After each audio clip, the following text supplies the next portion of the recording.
یا ایھا الذین آمنوا ادخلوا فی السلم کافہ، اے اہل ایمان اسلام میں داخل ہو پورے کے پورے۔ یہ گویا کہ وہ بات اب کہی جا رہی ہے کہ جس کا ریورس یا کانورس ہم بنی اسرائیل کے ساتھ جو خطاب تھا اس میں پڑھ چکے ہیں۔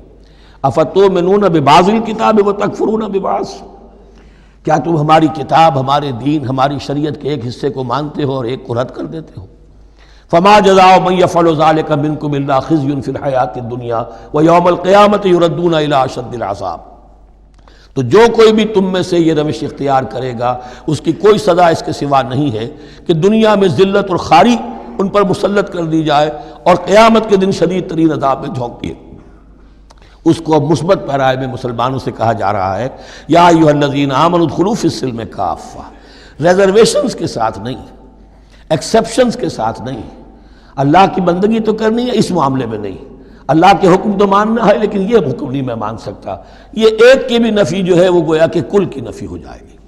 ادخلوا فی السلم کافہ، ٹیک اٹ اور لیو اٹ، یہ پیکج ڈیل ہے، اس میں جزوی بات نہیں ہو سکتی۔ ولا تتبعوا خطوات الشیطان، اور دیکھو شیطان کے قدموں کی پیروی نہ کرو، اس کے نشانات راہ جو ہیں، اس کے نشانات قدم جو ہیں ان کی پیروی نہ کرو۔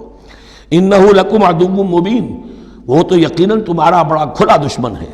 فإن زللتم من بعد ما جاءتكم البینات، پھر اگر تم پھسل گئے اس کے بعد بھی کہ تمہارے پاس یہ واضح تعلیمات آ چکی ہیں، فاعلموا ان اللہ عزیز الحکیم، تو جان لو کہ اللہ تعالیٰ پھر زبردست ہے۔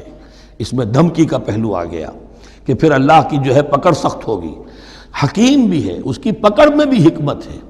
اگر یہ پکڑ نہ ہو تو ظاہر بات ہے کہ پورا نظام جو ہے دین کا وہ پھر بالکل ایک بے منطقی، اگر اللہ کی طرف سے کسی گناہ پر پکڑ ہی نہیں ہے تو پھر یہ آزمائش کیا ہوئی، پھر جزا و سزا کا کیا سوال، پھر جنت اور دوزخ کا کیا معاملہ۔ هل ينظرون الا ان ياتيهم الله في ظلل من الغمام والملائكة وقضي الامر۔ ایک جو نفس انسان کو پٹی پڑھاتا ہے وہ تو یہ ہے کہ دین کا یہ حصہ تو آرام سے کرتے رہو، جو میٹھا وہ ہپ اور جو کڑوا ہے وہ تھو۔ دوسری پٹی یہ پڑھاتا ہے کہ ابھی ذرا یہ ٹھیک ہے کہ اللہ کا حکم ہے، یہ بھی حکم ہے، دین کا یہ بھی تقاضا ہے، ابھی ذرا ذمہ داریاں ہیں، ابھی ذرا بچوں کے معاملات ہیں، بچے برسر کار ہو جائیں، بچیوں کے ہاتھ پیلے ہو جائیں، میں ذرا ریٹائرمنٹ بھی لے لوں تو پھر یہ مکان بنا لوں، پھر میں اپنے آپ کو دین کے لیے پھر خالص کر لوں گا، دین کے لیے پھر میں وہی کام کروں گا۔ یہ سب سے بڑا دھوکہ ہے، وہ وقت کبھی نہیں آتا۔ اسی لیے فرمائے کس شے کا انتظار کر رہے ہیں؟ هل ينظرون الا ان ياتيهم الله في ظلل من الغمام، کہ اللہ تعالیٰ آ جائے بادلوں کے سائبانوں میں، والملائکۃ اور فرشتے آ جائیں، وقضی الامر اور پھر فیصلے چکا دیا جائے گا۔ کیا معلوم کب وہ گھڑی آ جائے، یہ مہلت عمر تو اچانک ختم ہو سکتی ہے۔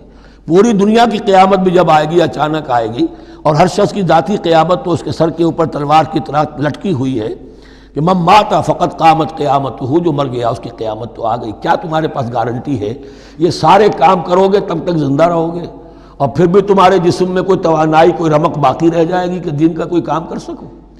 تو جان لو تم کس چیز کا انتظار کر رہے ہو سکتا ہے اچانک اللہ کی طرف سے مہلت ختم ہو جائے، سٹاپ رائٹنگ، 3 گھنٹے ہو گئے، بس اب جو لکھ لیا، اب آگے تمہارے پاس مہلت نہیں ہے۔ وَإِلَى اللَّهِ تُرْجَعُ الْأُمُورُ، اور یقیناً تمام معاملات اللہ ہی کی طرف لوٹا دیے جائیں گے۔